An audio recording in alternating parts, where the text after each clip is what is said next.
Makasih banyak Pak Agus sharingnya dengan kita semua. Ini pertanyaannya udah banyak yang masuk Pak. Sulit-sulit loh Pak pertanyaannya Pak. Oh iya. Oke, kita semoga teman-teman menyalakan kameranya ya. Jadi teman-teman bisa kita spotlight dan menanyakan langsung ke narasumber kita ya, ke beliau. Saya mungkin undang dari awal dulu teman-teman panitia, mohon bantuannya. Ada dari Jagorawi, Pak Asep Sofyan Deni, boleh ditayangkan kalau kameranya nyala? Oke, boleh di-unmute Pak Asep Sofyan? Oke, silakan Pak. Assalamualaikum warahmatullahi wabarakatuh. Waalaikumsalam. Salam sehat untuk semuanya, Bapak-bapak, Ibu-ibu. Mudah-mudahan selalu dalam lindungan Yang Maha Kuasa. Ini Pak Agus, mohon izin tanya terkait upaya atau strategi apa yang Bapak canangkan atau lakukan agar potensi-potensi targeting proyek-proyek tol strategis bisa sesuai target yang diinginkan. Pertama itu Pak ya. Kedua, selain menjaga tingkat pertumbuhan berkelanjutan sustainable growth, apa ada upaya mengurangi tingkat pinjaman suku bunga yang mungkin dirasa sangat tinggi? Mungkin itu aja Pak. Mohon pencerahan izin. Assalamualaikum warahmatullahi wabarakatuh. Waalaikumsalam. Terima kasih Pak Asep Sofyan. Pertanyaan luar biasa ya Pak. Ada 2 pertanyaan. Ya. Silakan Pak Agus. Oke, ini pertanyaannya cukup berat ya. Ini Pak Asep, saya terima kasih ya pertanyaannya. Jadi yang pertama, strategi untuk menyelesaikan mungkin ya proyeknya sesuai dengan target. Memang gini nih Pak Asep, antara rencana dengan realisasi itu kadang-kadang memang agak jauh swingnya. Misal contoh kasus nih, kalau ini ada mungkin ada Pak Charles mungkin ya, kalau sebelumnya Pak Hari Pratama di Japek Selatan. Japek Selatan itu strateginya adalah bahwa Japek Selatan ini merupakan alternatif koridor untuk mengurangi kepadatan di Jakarta Cikampek. Sehingga itu harus direalisasikan dengan segera. Karena sekarang Lebaran ini kan Japek Elevated nggak nampung tuh. Nah, tetapi di eksekusinya pembebasan lahan di paket 1 sekitar Jati Asih, itu pemerintah itu sudah menyampaikan surat tidak tersedia dana untuk pembebasan lahan di paket 1. Sehingga kita saat ini kan mengerjakan di paket 3 tuh ya, Pak Asep tahu mungkin di sekitar Sadang sampai Kerawang nanti akan dipakai untuk jalur fungsional. Kalau strategi bisnisnya Jasa Marga, sebenarnya kita menginginkan dimulai itu dari Jati Asih. Orang yang padat lalin itu di Jati Asih. Nah, tetapi ketersediaan tanahnya itu ada di paket 3. Nah, memang sekarang bagaimana tantangannya adalah tantangannya kita mengupayakan untuk mencari pembiayaan untuk dana talangan tersebut. Kenapa? Karena pemerintah punya keterbatasan. Saat ini yang kita ketahui ya, pemerintah itu strateginya memprioritaskan yang di Jogja. Jogja Bawen, Jogja Solo itu merupakan tol yang menjadi prioritas. Nah, untuk yang Jakarta Cikampek itu kita yang selatan ya, itu kita mendapatkan dana tanah itu untuk paket 2, paket 3 dari Setu ke Kerawang, Kerawang ke Sadang. Sedangkan paket 1-nya enggak. Nah, ini nyambung ke pertanyaan Pak Asep yang tadi. Bagaimana strategi itu? Strateginya macam-macam dan enggak satu strategi. Nah, kalau di kasusnya Cikampek Selatan, strateginya adalah strategi pembiayaan. Kalau sebetulnya kalau delay project ya, keterlambatan project, itu sebenarnya teman-teman tim itu sudah punya keahlian lah. Bagaimana untuk memastikan ada so-cause meeting, kemudian ada berbagai hal. Tapi kalau keterlambatan ini karena tidak ada dana untuk pembebasan lahan pemerintah, artinya kita harus menyediakan dana talangan. Nah, mungkin ini yang jadi acuan. Nah, ini mungkin bisa bisa disampaikan off air lebih detail apa yang dilakukan. Jadi artinya memang dalam semua proyek kalau kita ingin memastikan bahwa semuanya sesuai target, itu tiap ruas itu berbeda-beda. Nah, ruasnya Kang Adipras nih, Kang Adipras itu Probolinggo sampai Banyuwangi 172 kilo. Kalau kita misalnya ingin menyelesaikan sesuai target, apa kita memang saat ini sudah akan langsung bangun di Banyuwangi 170 kilo? Nah itu rupiahnya besar. Sedangkan kelayakannya tidak. Nah, bagaimana strateginya? Ya, kita harus memastikan kelayakannya baik. Kang Adipras berkomunikasi dengan BPJT sehingga mudah-mudahan nih seminggu 2 minggu ini disepakati hanya sampai dengan Besuki. Nah, sesudah sampai dengan Besuki, 50 kilo dengan kondisi traffic yang baik. Jadi strategi di Probowangi, kita memastikan kalau target kita ingin tercapai kelayakannya baik, kita komunikasi ke BPJT dan dibicarakan nyari kelayakan. Kalau yang di Apex Selatan, itu kita ingin menyelesaikan sampai Jati Asih, nggak ada dana, kita strateginya bagaimana mengupayakan ya pembiayaan yang mendukung itu. Yang jelas kalau seperti ini nih, Pak Asep, tidak ada program yang sifatnya biasa gitu. Kalau kita ngikuti yang biasa, strateginya nggak akan tercapai. Apa yang dilakukan Pak Adipras dengan tim di Probolinggo Besuki, hal yang tidak biasa ya. Kita berkomunikasi dengan pemerintah menawar agar apa yang sudah diperjanjikan itu kita kurangi gitu. Nah kemudian di Japek Selatan nih Pak Charles harus melakukan hal yang tidak biasa. Kenapa? Pembiayaan dana talangan yang pemerintah tidak ada, kita upayakan menjadi ada dengan tetap kita memegang strateginya bahwa kelayakan proyek terjaga, compliance-nya terjaga, nanti realisasi proyek sesuai jadwal. Mudah untuk saya ucapkan ya, Pak Asep ya. Tapi di eksekusinya ini challenging ya, Pak? berat, challenging. Jadi di tempatnya Pak Charles, bayangan saya sih harus ngomong ke tim pembebasan lahan, harus ke Kemen PUPR, harus ke Kementerian Keuangan, harus ke Bina Marga, kemudian harus ke mitra yang akan menyediakan pendanaan. Nah itu ada 4 pihak tuh. Nah itu dieksekusinya tentu nggak sederhana, tapi kita upayakan agar kita bisa merealisasikan sesuai dengan target, sesuai yang tadi Pak Asep sampaikan. Diskusinya bisa off-air nih, ini panjang lebar bisa nih. Mungkin itu dulu, kemudian pertanyaan kedua, upaya untuk mengurangi suku bunga. Nah ini jawabnya simpel karena sudah terbukti. Jadi saat saya di Dirbis itu bersama dengan awal-awal dengan Pak Doni ya, kemudian di Desember itu dengan Pak Ade, kita sudah refinancing. Jadi nanti ini yang bisa cerita banyak jangan saya nih, yang cerita banyak harusnya Pak Adri, timnya mungkin Ledra ya. Jadi Pak Adri dengan tim dibantu oleh regional itu sudah bisa mengupayakan refinancing. Jadi contoh case-nya yang terbaru di sini ada Ledra nggak? Ada dari corporate finance nggak? Ada dari teman-teman Corvin, boleh resen. Corvin kayaknya udah ya. Teman-teman dari Corvin yang jawab nih. Ada enggak? Atau boleh nih kalau waktu di regional di tempatnya Pak Bima yang sangat banyak. Jadi mulai di Semarang, Batang, Surabaya, Mojokerto, kemudian Gempol, Pasuruan, terakhir Bogor Ring Road ya. Jadi Pak Asep sudah banyak kita melakukan refinancing dari suku bunga sekitar 8, 7 sekian ya. Sekarang ini kita di 6, sekian, 7-an lah. Nah jadi Pak Asep bisa ngitung gini, pinjaman kita misalnya di satu ruas jalan tol ya, anggap aja pinjaman kita misalnya 8 triliun. Kemudian suku bunganya itu menurun 1%. Hitung, 1 tahun itu berapa itu bunganya? 1% kali 8 triliun itu 80 miliar ya. Nah, jadi teman-teman nih di regional dengan corporate finance itu sudah membantu kita semua mengefisiensikan satu ruas ada yang sekitar 80 miliar 1 tahun. Karena sudah berhasil menurunkan tingkat suku bunga, mensecure fixed rate 5 tahun. Ke depan ini kan suku bunga kemungkinan naik lagi nih, tapi teman-teman sudah bisa mensecure 5 tahun fix. Dengan penurunan dari sebelumnya kisaran 8 menjadi kisaran 7. Nah, angkanya beda-beda. Dan fix selama 5 tahun. Jadi 1% pun itu 80 miliar untuk yang pinjamannya 8 triliun. Kalau yang pinjaman 10 triliun itu menjadi 100 miliar. Nah, saya bisa membaca dari kinerjanya Jasa Marga ya. Pak Asep boleh buka laporan keuangan kita. Lihat di tahun 2020 itu beban bunga berapa. Kemudian di tahun 2021, antara RKAP dengan realisasi ya. Jangan karena tiap tahun kan beban bunga berbeda. Di RKAP 2021 itu beban bunga itu sekian, saya nggak sebut angka ya. Nah realisasinya itu berkurang 500 miliar. Nah, mungkin itu menjawab pertanyaan Pak Asep nomor 2. Nah, ini teman-teman Corvin nih dengan teman-teman regional yang bisa cerita banyak.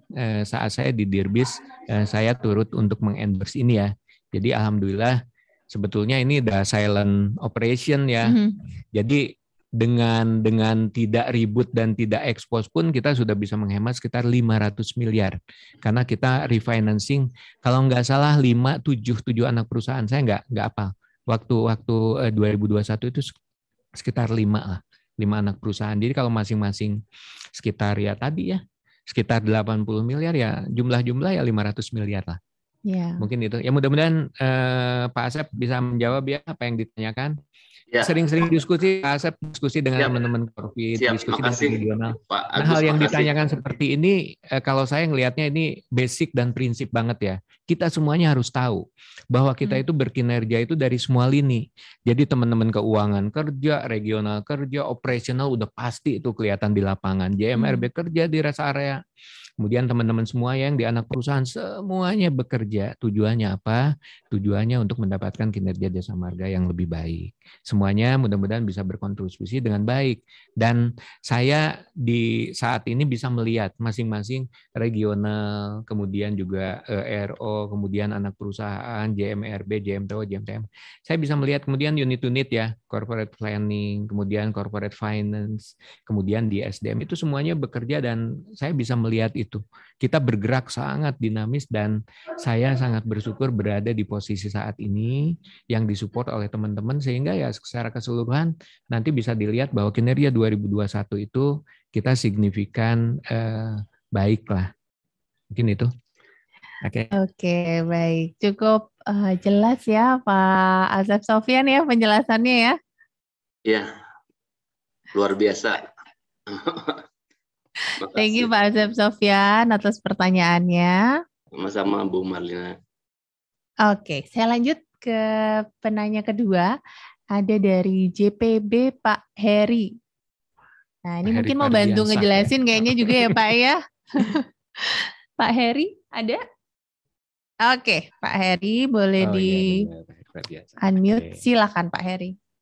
Ya, terima kasih. Selamat siang Pak Agus. Apa kabar Pak? Siang Pak Heri. Ya, alhamdulillah semoga kita semua diberikan kesehatan di masa-masa pandemi ini. Ya. Oke Pak, baik. Saya ingin sedikit menanyakan. Tadi kan Bapak memaparkan terkait dengan strateginya Jasa Marga ya. Salah satunya adalah Jasa Marga memiliki proyek dan investasi secara selektif lah, gitu kan. Nah, seandainya nih Pak berandai-andai, namun apabila di dalam proses perjalanannya diketahui nilai kelayakannya itu nggak bagus, apa yang harus kita lakukan Pak ya? Itu aja sih Pak. Terima kasih Pak Agus. Oke, baik Pak Heri. Silakan, jadi kalau ini kan pertanyaannya personal ke Direktur Pengembangan ya. Jadi kalau apa yang saya lakukan mungkin akan berbeda bila yang lain. Strateginya masing-masing. Kalau saya melihat gini, saat ini posisinya ada di mana nih?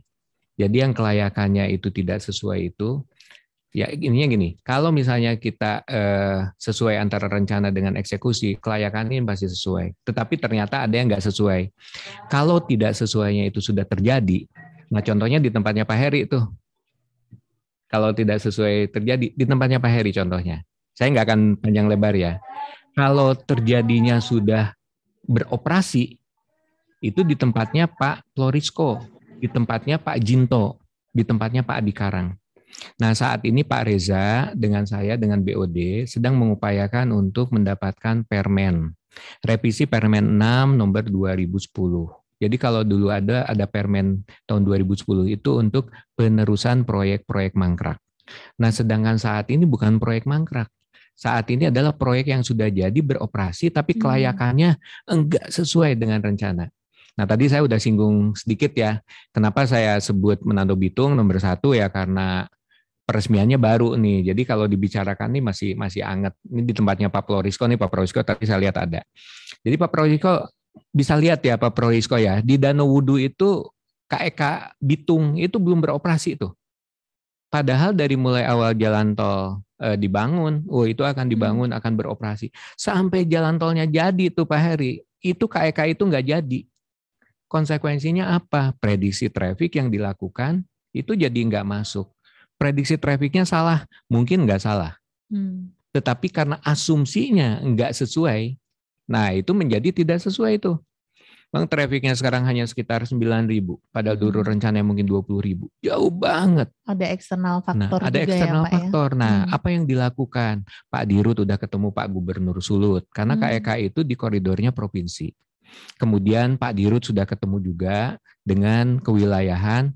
Nanti kalau untuk lalin lebaran itu kondisinya bagaimana. Kemudian diarahkan untuk kendaraan besar itu agar melewati jalan tol, jangan melewati kota. Nah, itu upaya-upaya untuk meningkatkan kelayakan. Di samping yang paling besar yang tadi, Permen 6 tahun 2010.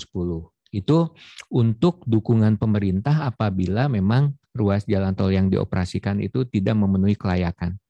Jadi kami, saya dengan Pak Reza ya, di awal-awal itu sudah komunikasi, perkiraannya di bulan Juni ini akan terbit permennya, dan ini Pak Florisko, Pak Ginto ini harus mengumpulkan data, informasi dari perencanaan sampai terrealisasi, sehingga kita akan minta kepada pemerintah untuk mendapatkan dukungan. Kenapa? Janji pemerintah bahwa KEK itu beroperasi, enggak kok gitu. Jasa Marga merealisasikan itu sesuai jadwal, tetapi yang lain tidak merealisasikan sesuai dengan rencananya pemerintah. Nah, itu case-nya saya udah 2 nih ke Pak Heri ya. Yang satu di saat sebelum konstruksi, yang satu saat sudah jadi. Nah, saat yang ke depan, misalnya akses Patimban. Akses Patimban ini kita harus bersyukur. Ada Pak Ismail Arsal kemarin dengan Pak Dirut ya. Yang tadinya kita harus unsolicited membangun 36 nanti. Ini kalau saya keliru datanya nih Pak Victor yang ngoreksi. Jadi harus mengkonstruksi 36 kilo. Semuanya BUJT tuh Pak Heri tuh. Nah, kemudian Pak Dirut maju bersama Pak Arsal untuk minta ke pemerintah mereview. Sampai akhirnya sekarang ini menjadi tidak unsolicited, menjadi solicited. Dengan 24 kilo itu dukungan pemerintah. Bayangkan Pak Heri ya, 36 kilo tadinya BUJT semua, dengan kelayakan tertentu gitu ya. Sekarang 24 kilo dibangunkan, dikonstruksikan oleh pemerintah, oleh JIKA, dan BUJT hanya membangun 12 kilo. Nah, pendapatannya nanti berapa? Pendapatannya 36 kilo, enggak pendapatan 12 kilo. Nah, itu mungkin upaya-upaya dan strategi-strategi yang kita sudah lakukan di Jasa Marga ya.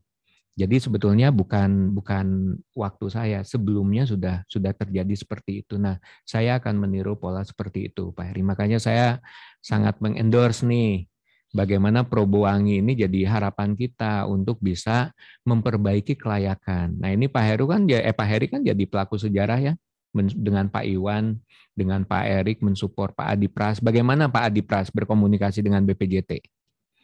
Lihatlah diskusi Pak Heri dengan Pak Adipras, begitu besar pressure-nya. Sampai tadi aja komunikasi dengan saya. Jadi kita semuanya bergerak bareng untuk memastikan strategi bahwa kita mengeksekusi ruas-ruas yang layaknya bisa terrealisasi.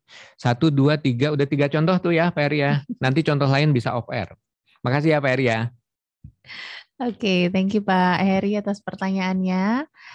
Lanjut ya, pertanyaan berikutnya. Bu Titin, ada Bu Titin? Ini Bu Titin pertanyaannya mirip nih sama Mbak Ires. Kayaknya janjian ya, berdua ya. Ada Bu Titin? Nggak ada. Mbak Ires, ada Mbak Ires?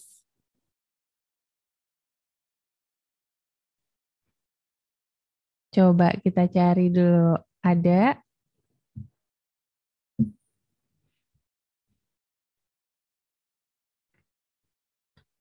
Saya baca dulu ya Pak ya pertanyaannya ya. Ini pertanyaannya, bagaimana Jasa Marga menyikapi peraturan Undang-Undang Jalan yang baru nomor 2 tahun 2022 terkait pengembangan usaha jalan tol jika jalan tolnya itu diprakarsai oleh badan usaha BUJT, maka pengadaan tanah wajib menjadi kewajiban badan usaha tersebut gitu. Nah, padahal itu akan menjadi faktor dalam perhitungan IRR di awal. Nah, ini mohon jawabannya. Mungkin ada teman-teman yang nggak tahu juga, Pak. Mungkin bisa dijelaskan juga. Ya, ini udah pertanyaan advance ya, Mbak Titin ini. Mbak Titin di mana ya? Di JLI, Pak. JLI. Iya. Oh, Ini nih pertanyaannya advance. Ini sangat krusial buat kita. Jadi di Undang-Undang Jalan yang baru ya, yang diberlakukan bulan Januari kemarin, itu memang ada hal yang cukup menghentak yang disampaikan Mbak Titin itu. Jadi untuk tol Pemrakarsa atau yang tadi saya sebut unsolicited ya, unsolicited itu biaya untuk penyediaan lahan itu menjadi kewajiban Pemrakarsa. Nah, ini signifikan banget gitu. Jadi kalau sebelumnya itu kita memprakarsa nih, habis memprakarsa itu kemudian kita usulkan menjadi PSN karena PSN pembebasan tanahnya oleh pemerintah. Meskipun pemrakarsa. Nah, pembebasan tanah ini kan resikonya besar ya, biayanya besar. Nah, jadi dengan Undang-Undang Jalan Tol yang baru, apa yang sudah dilakukan oleh Jasa Marga? Ya, kita mereview semuanya. Jadi yang tadi saya sampaikan tuh Mbak Titin. Jadi kita punya 7 yang tadi di RJPP ya. Kemudian dari 7 itu saya sebut tinggal 6. Karena yang Tuban, Gresik, Lamongan itu sudah tidak pemrakarsa di kita lagi. Kenapa? Sudah dikembalikan. Tadi saya sudah sampaikan ya, Pak Dirut sudah bersurat kepada Dirjen Pembiayaan dan kepada pemerintah bahwa kita tidak akan melanjutkan pemrakarsa untuk Tuban, Gresik, Lamongan. Jadi kalau misalnya pertanyaannya tadi apa Jasa Marga menyikapi seperti apa, ya salah satu contohnya itu. Karena apa? Karena kalau kita maksa, nih ya, Pak, kalau kita maksa nih Mbak Lin ya, kalau kita maksa, berarti pembebasan lahannya jadi biaya kita, menambah konstruksi, kelayakan akan turun. Dan ini Pak Victor dengan Pak George udah ngevaluasi kelayakannya itu signifikan sekali. Jadi kalau kita maksain ya, itu nggak akan layak. Kalau nggak layak ya, nggak sesuai dengan strategi kita, nggak sesuai dengan tanggung jawab moral saya ya kepada Jasa Marga. Ya kita kembalikan. Gitu. Nah, Pak Dirut sudah bersurat ke Dirjen Pembiayaan. Nah selanjutnya unsolicited-nya udah tidak lagi gitu. Nanti kalau solicited ya, kalau solicited kan biaya pembebasan lahan dari pemerintah, kita ikut, kita lihat. Kalau ternyata biaya pembebasan lahannya ternyata nggak masuk, bukan ternyata nggak masuk, pasti nggak masuk karena kan solicited. Kemudian kita evaluasi dan ruas tersebut layak ya, kita ikut tendernya. Tapi tidak unsolicited, tidak pemrakarsa. Kenapa ya? Kalau pemrakarsa biaya tanah kan dari kita. Mudah-mudahan clear ya Mbak Titin ya. Ini keren nih pertanyaannya karena sudah sangat menukik. Saya surprise juga nih ada pertanyaan gini. Dari JLI lagi pertanyaannya ya. Kalau pertanyaannya dari teman-teman pengembangan tentu udah tahu ini. Tapi kalau yang nanya JLI, wah ini agak surprise karena sudah sangat detail dan strategik banget. Mudah-mudahan jadi informasi juga ya Pak ya, informasi baru untuk teman-teman yang lain. Baik, ini ada pertanyaan berikutnya dari CMTM, Pak Agus Supriyadi. Ada Pak Agus?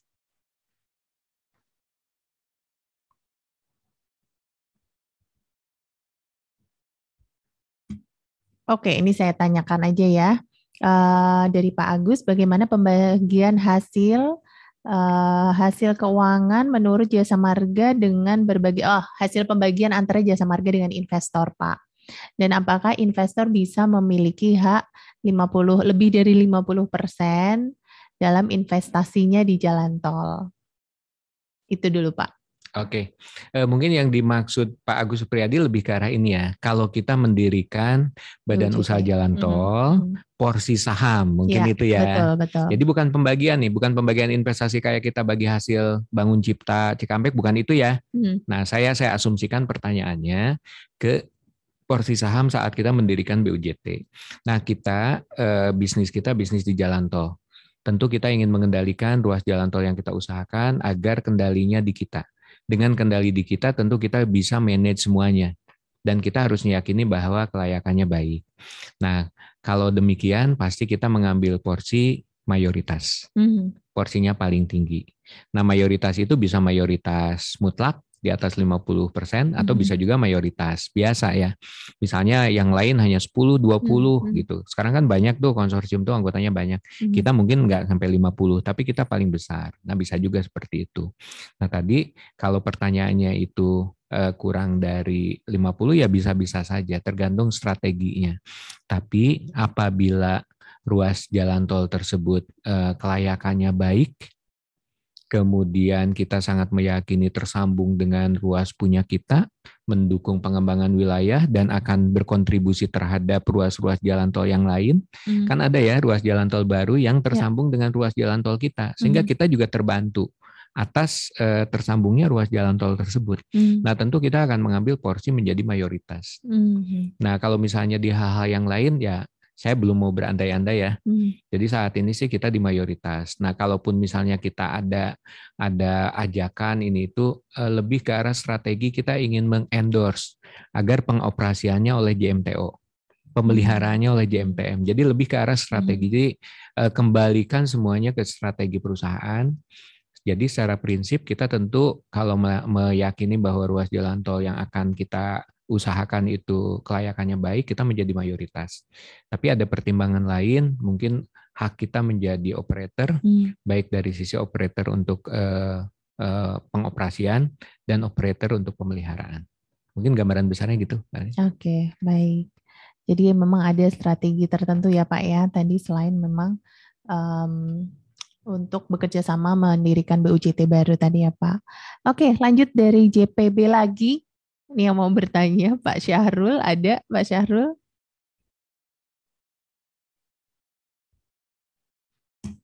Nyala kameranya.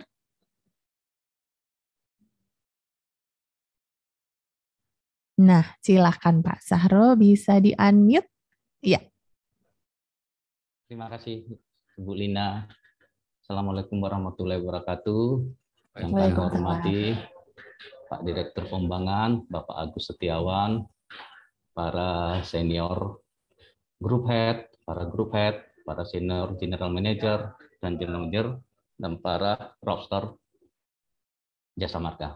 Pertama-tama yang ingin kami tanyakan, Pak, dalam etika korporasi saat ini berdasarkan Undang-Undang 2007, saat ini aset owner, Pak, banyak kami melihat kalau masuk ke APJT sering masuk, Pak, apalagi saat ini sudah tidak bisa membedakan mana surat dinas maupun nota dinas. Kadang-kadang nota dinas masuk juga ke para aset manajer, Pak.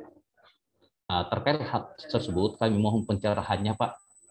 Karena selama ini kami melihat tidak selaku atas nama pemegang saham, tetapi atas nama struktur organisasi yang ada di Jasa Marga. Demikian, Pak. Langsung ya. Silakan, monggo Pak. Oke, baik, makasih Mas Harul. Ini pertanyaannya kan lebih ke arah GCG ya, Good Corporate Governance, terkait dengan tata kelola gitu. Jadi saya mungkin nggak akan sampai detail, karena memang tentu yang lebih paham dan bisa memberi informasi lebih baik, tentu ini yang menghandle GCG nih, di Pak Korsek ya, di Pak Dadan. Tapi intinya demikian nih Mas Harul. Kita punya board manual. Jadi board manual ini mengatur JM Induk dengan Dewan Komisaris, bagaimana Dewan Komisaris tugasnya apa ya, hubungan antara Dewan Komisaris dengan direksi. Nah, sekarang ini sedang diinisiasi untuk menyusun turunan dari board manual. Jadi yang mengatur hubungan antara induk dan anak. Kita belum punya, Mas Harul. Kita belum punya. Jadi dulu sempat disusun, tapi belum sampai selesai. Jadi memang kita punya catatan bahwa kita belum punya tata kelola hubungan induk dan anak. Jadi pertanyaan Mas Harul ini benar. Kita belum punya. Nah, karena kita belum punya nih, sebetulnya kita seharusnya mengikuti tata kelola yang memang sudah ada. Misalnya undang-undang korporasi, board manual, tata kelola antar entitas yang berbeda gitu ya. Jadi memang tata kelola antara misalnya kalau Jasa Marga Induk ke regional, ke RO itu udah main masuk aja tuh. Kenapa? Karena Jasa Marga. Betul. Tapi kalau ke anak perusahaan memang ada protokolnya. Nah, ini yang sedang diinisiasi sih karena baru mulai. Bagaimana mengatur pola tata kelola hubungan antara induk dengan anak. Mungkin itu sih Mas Harul ya. Jadi kalau saya melihatnya kita selalu memperbaiki terus nih. Kenapa ya? Karena anak perusahaan makin bertambah. Dulu mungkin akan lebih simpel. Kenapa? Karena dari induk langsung ke anak gitu ya. Sehingga tata kelolanya lebih lebih terjaga karena jaraknya jauh nih. Tetapi sekarang ada regional. Regional dengan RO ini jaraknya deket banget dengan anak gitu. Nah, karena kedekatan itu sebetulnya harusnya sih ada tata kelola, ada protokol. Nah, cuma karena udah sesama teman, sama deket, mungkin dieksekusinya itu jadi ada administrasi yang merasa oh ini sama-sama Jasa Marga Group nih gitu. Saya sih melihatnya seperti itu dan ini sebetulnya sudah artinya sudah notice ya, sudah diketahui secara kita sudah memaklumi gitu kondisi itu terjadi gitu, sehingga akan disusun tata kelola hubungan induk dengan anak. Ini nanti mungkin di Pak Dadan nih, ini Pak Dadan ya, Pak Korsek nanti tentu dari direksinya nih Pak Bagus nih yang akan menghandle ini. Ya mudah-mudahan nggak terlalu lama, tapi bayangan saya sih memang nyusun ini perlu waktu sih, perlu waktu karena pasti akan sangat detail. Mungkin sementara itu ya Mas Sahrul, thank you pertanyaannya. Ya Pak, siap Pak. Oke, thank you Pak Syahrul. Lanjut dari ITI Ibu Sari Wahyuni ada. Bu Sari ini terrajin makanya ya. Temannya Pak Asep tadi juga terrajin bertanya. Boleh di-up dulu Bu Sari? Ya, silakan.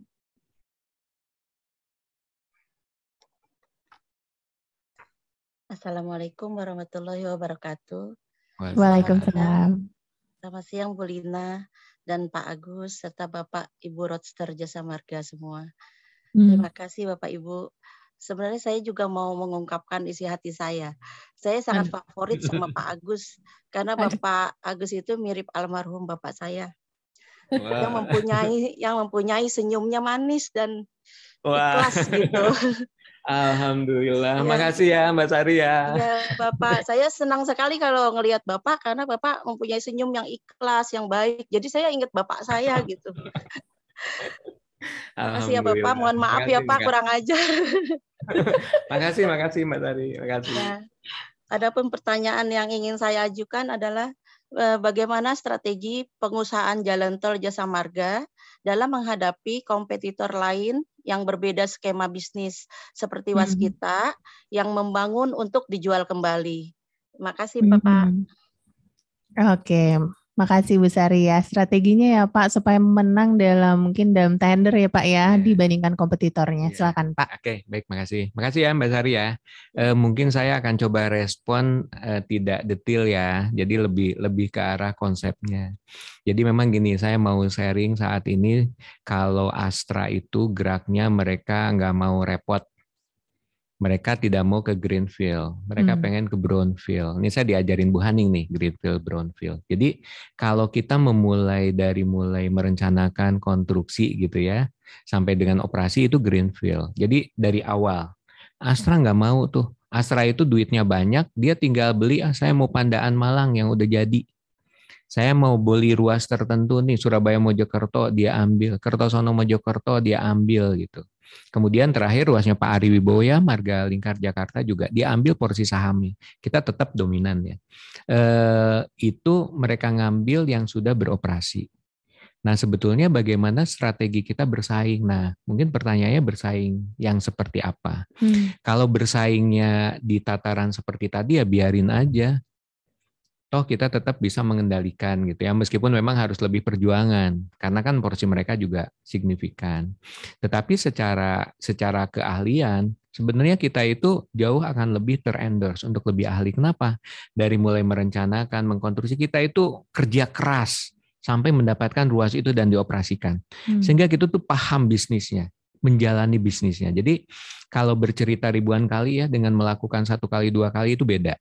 Jadi kalau melakukan itu saya tahu nih, ya kalau nyetir kan misalnya kalau nyetir lewat jalan kita tahu oh ada ini.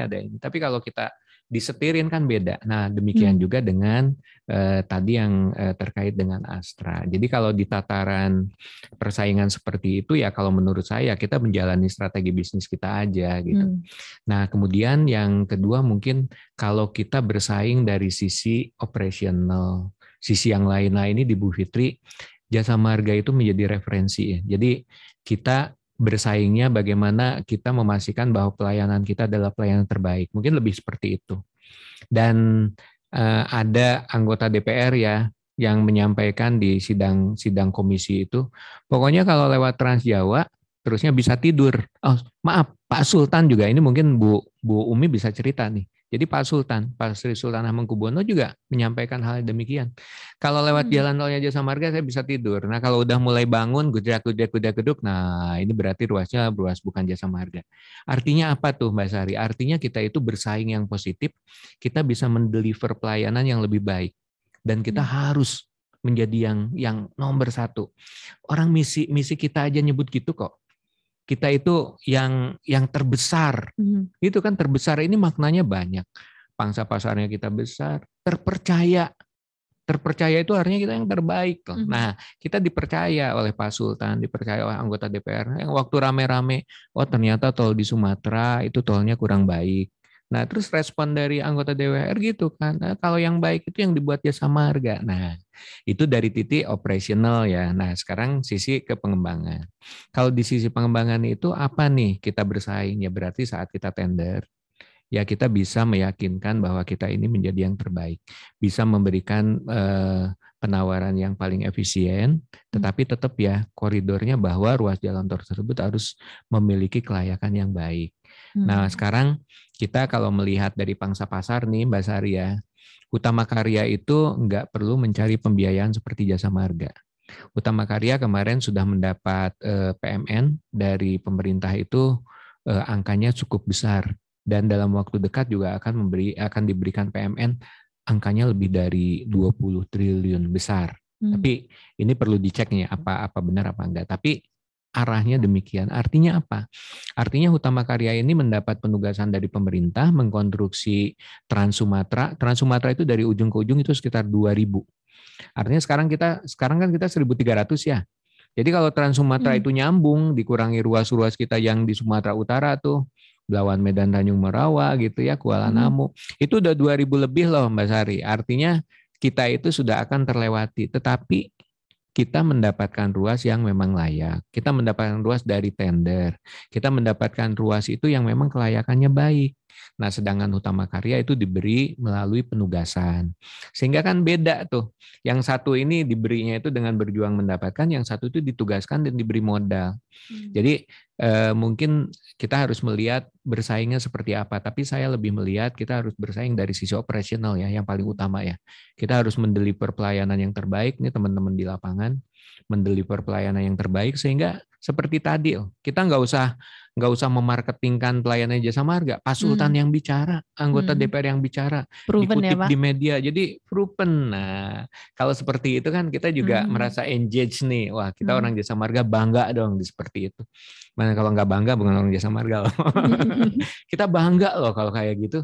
Dan saya kemana-mana sekarang saya pernah gini. Ini agak beda. Waktu saya di Korsek ya, Mbak Sari ya. Jadi hampir setiap 2 bulan, 3 bulan itu ada peresmian ruas jalan tol baru di Trans Jawa. Hampir 2-3 bulan. Ada event kita festival jalan tol gitu ya. Kemudian ada event kunjungan presiden segala macam dan peresmian semuanya oleh presiden. Semuanya oleh presiden. Saya ditanya oleh Korseknya Mandiri, Bank Mandiri. Bank Mandiri itu ya labanya aja lebih dari revenue kita loh. Nah, Bang Mandiri, Agus kok bisa sih Jasa Marga ini ngundang Pak Eri 1 datang lagi dan kami ini udah minta waktu beliau udah 2 bulan belum dikasih. Coba Bank Mandiri yang ngomong seperti itu. Kita sebenarnya nggak ngundang presiden loh. Presidennya yang mau hadir. Bener. Jadi kita itu nggak pernah melayangkan surat Pak Presiden mohon berkenan untuk menghadir, nggak pernah. Tiba-tiba kita diundang kaset pres. Nah ini teman-teman ya yang Pak Heru lah pasti Pak Heru, kemudian Pak Dadan, dengan teman-teman Korsek pasti memahami ini.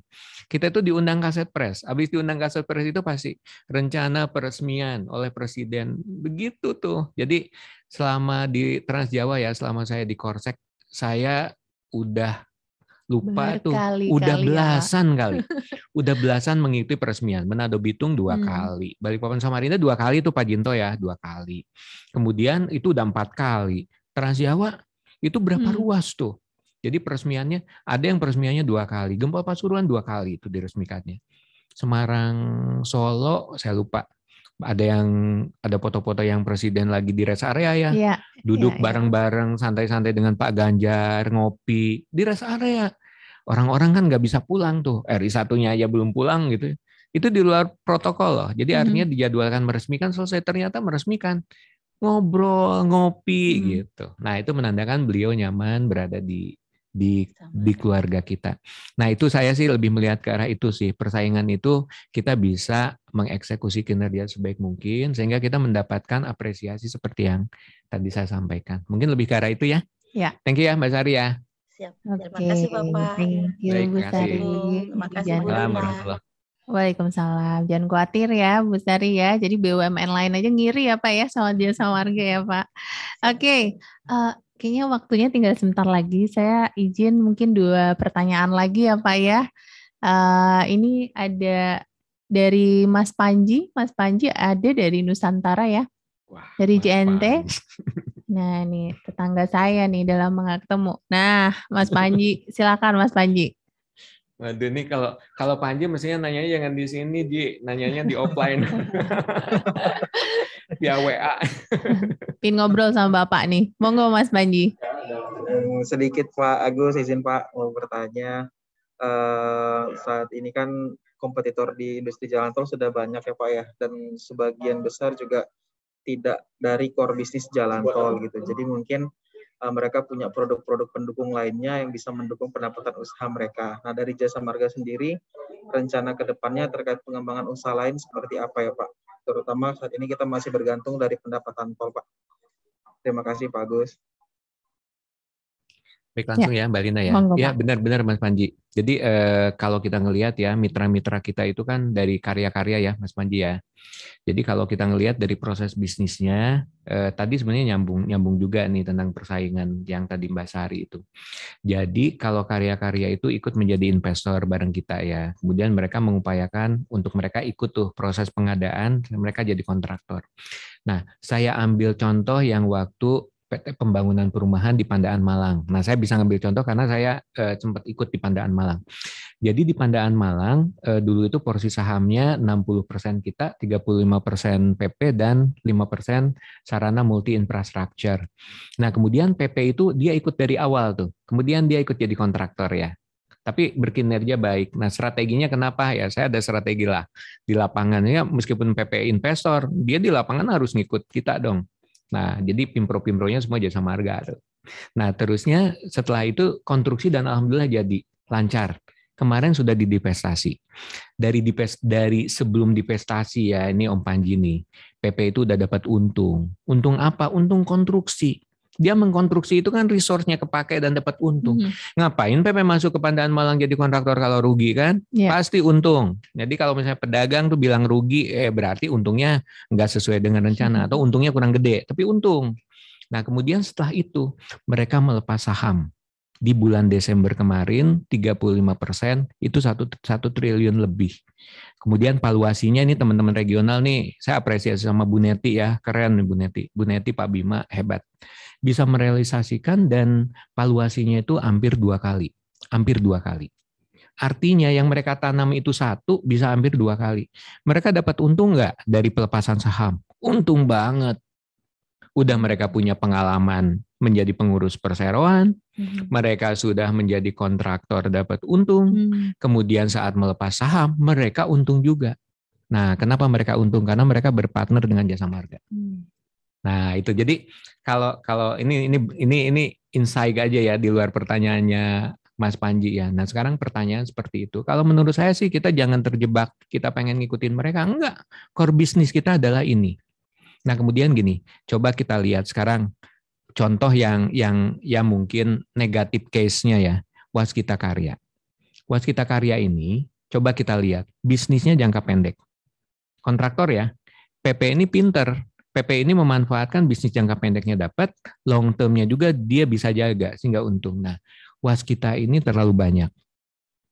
Sehingga bisnis jalan tolnya banyak di Waskita Toll Road. Kalau bisnisnya long term, investasinya tinggi, utangnya pasti banyak. Utangnya banyak itu strategi bisnisnya harus untuk yang long term. Pelari sprinter beda dengan maraton. Strateginya beda. Jasa Marga ini maraton nih. Sehingga kalau kalau saya nih, saya kan biasa lari nih. Saya nggak lihat, wah Mbak Lina dengan saya lari, Mbak Lina kenceng nggak saya ikuti, enggak, saya maraton. Sehingga saya jaga stamina, jaga napas. Saya harus 42 kilo. Kalau Mbak Lina mau 5 kilo, habis itu ngos-ngosan, terserah Mbak Lina. Gitu. Nah, saya melihat kita harusnya seperti itu, Ji. Jadi bisnis kita adalah bisnis long term. Ya kita konsisten, jangan ngelihat rumput tetangga hijau tuh. Contoh waskita kan contoh yang baik untuk kita, bahwa kita harus fokus ke bisnis kita. Nah, yang menarik pertanyaan selanjutnya dari Om Panji, bagaimana bisnis lainnya? Nah, ini kalau ngelihat tadi tuh, di rencana jangka panjang kita itu ada yang bisnis prospektif. Ya, bisnis pendukung, bisnis konsesi, dan prospektif. Kita fokus aja ke bisnis prospektifnya. Dan di bisnis prospektif pun jangan keluar dari core bisnisnya. Misalnya nih, JMRB sekarang lagi akan ada ini ya, ada teman-teman JMRB ya, ini amanah nih buat JMRB.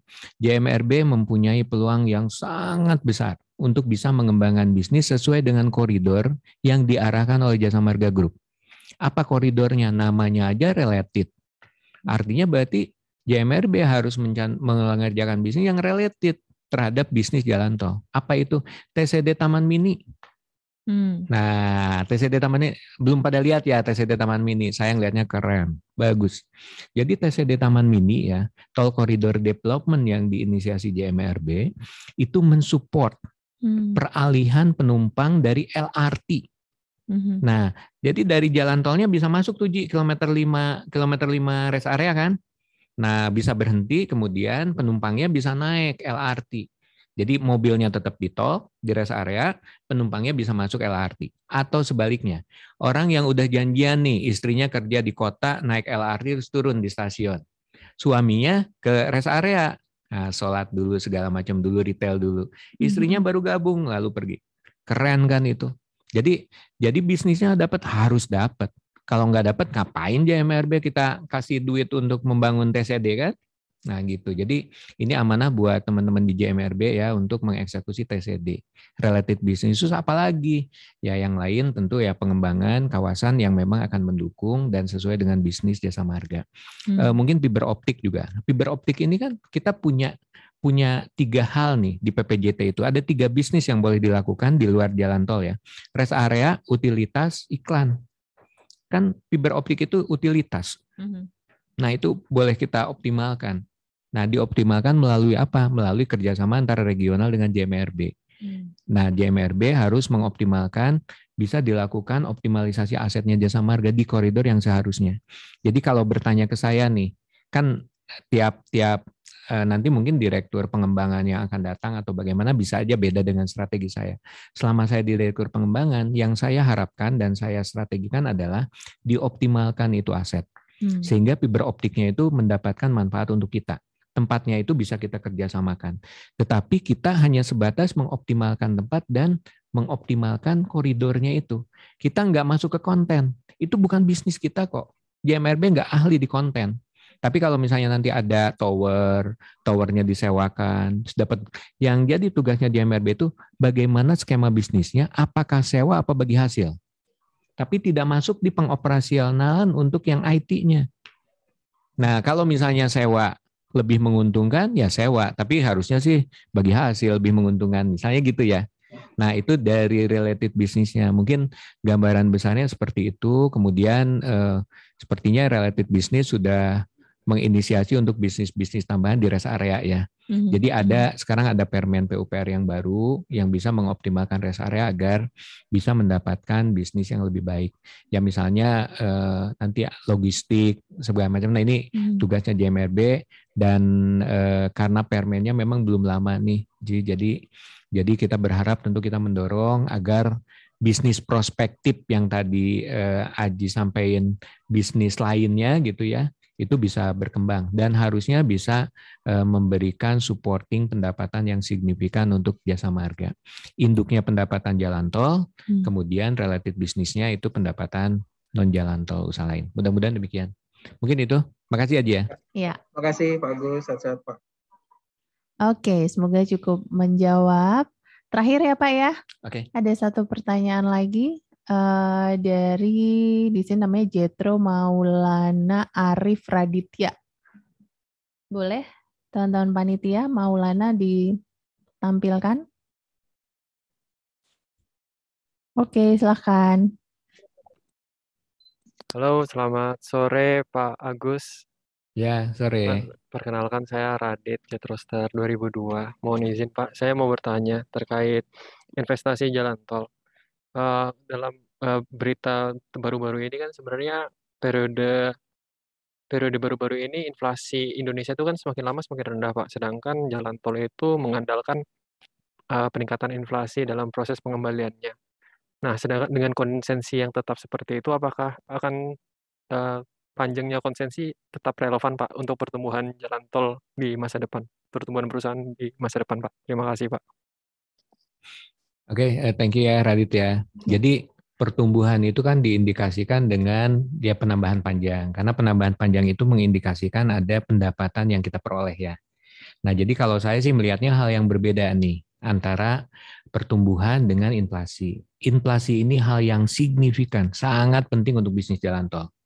Misalnya gini, jadi saat dulu nih, saat 13 ruas kita di awal, itu yang saat ini bukan ke anak perusahaan ya, yang saat ini di representative office lah, Jagorawi, Jakarta, Tangerang, itu di perjanjian pengusahaan jalan tol, itu inflasinya 7%. Inflasinya 7%. Nah saat itu, ini salah enggak? Karena memang saat itu inflasi itu 7 bahkan lebih. Nah, saat sekarang katanya kondisi perekonomian membaik sehingga turun. Nah, inflasinya itu turun. Nah, kalau kita melihat apa yang sudah kita perjanjikan dahulu, kita nggak bisa merubah dan minta BPJT untuk mengevaluasi inflasi menjadi angka saat ini. 3% ya rata-rata. 2,7, 3%, 3,1, 3,2 tergantung wilayahnya. Tetapi yang bisa kita lakukan adalah saat kita sekarang menginisiasi ruas baru, ya inflasinya tidak 7%, inflasinya saat ini. Kalau nanti inflasinya ternyata naik, itu adalah upside untuk kita. Jadi saat sekarang kita misalnya mengusulkan inflasi di 3%. Nah, kita itu sangat sensitif terhadap inflasi karena penyesuaian tarif kan inflasi. Jadi kalau misalnya sekarang kita menang tender nih dengan angka inflasi 3,5 gitu ya. Nah, kemudian nanti ke depan inflasinya misalnya meningkat, itu upside untuk kita. Tapi kalau nanti ternyata inflasinya makin turun, nah itu berarti downside buat kita. Jadi memang ada resiko yang kita hadapi nih Radit kalau kita bisnisnya jangka panjang seperti bisnisnya jalan tol. Jadi ada hal-hal yang memang membawa sisi positif ke kita ya, perubahan-perubahan eksternal di depan gitu ya. Dan ada juga yang memang berdampak negatif. Nah, kalau inflasi ini penurunan inflasi ini untuk negara ini senang. Oh, itu berarti negara makin maju gitu ya, inflasi bisa tertekan. Buat kita nggak senang. Karena signifikan sekali gitu. Nah, ini sebenarnya tantangan juga ya buat kita ya. Jadi rencana bisnis ruas-ruas jalan tol dengan inflasi 7% yang dulu memang angkanya demikian, itu memang kita sudah harus lihat. Nah ini di tempatnya Bu Haning, itu makanya tadi saya di awal menyampaikan RJPP kita itu sangat ketat. Kenapa? Karena di bisnis plan yang di tempatnya Bu Haning tuh, itu inflasinya sudah nggak 7, inflasinya udah sesuai saat ini. Sehingga Bu Haning tahu perkembangan pendapatan ke depan itu berapa. Based on inflasi saat ini ya, bukan based on inflasi yang dulu gitu. Nah jadi kalau saya melihatnya inflasi itu merupakan parameter yang sangat signifikan, tetapi saya nggak ngelihat ada hubungannya dengan pertumbuhan ya. Nggak lihat ada hubungannya pertumbuhan. Kita harus mengendalikan ekspansi kita ya, pengembangan ruas jalan tol kita dengan memperhatikan berbagai hal. Salah satunya inflasi. Nah kalau itu oke. Mungkin gitu. Thank you ya Radit ya. Baik, terima kasih banyak Pak Agus. Oke, kasih. Thank you Radit atas pertanyaannya dan terima kasih Bapak Ibu yang telah memberikan pertanyaan. Cukup banyak pertanyaannya, mohon maaf kalau tidak semua pertanyaan bisa kami tayangkan ya. Next time semoga kita ada waktu, kita bisa diskusi dan mendengarkan kembali experience sharing ya dari Pak Agus ya Pak ya. Semoga dalam waktu dekat bisa bertemu lagi dengan Pak Agus. Kalau tidak salah memang di akhir bulan ini nanti akan ada jadwal, namun jadwalnya dengan tema yang berbeda ya Pak ya, Akhlak for Impactful Change nanti ya di akhir bulan. Kalau saya pokoknya kalau diperintah Mbak Lina saya nggak berani. Insya Allah, mudah-mudahan bermanfaat. Intinya itu sih. Makasih Mbak Lina.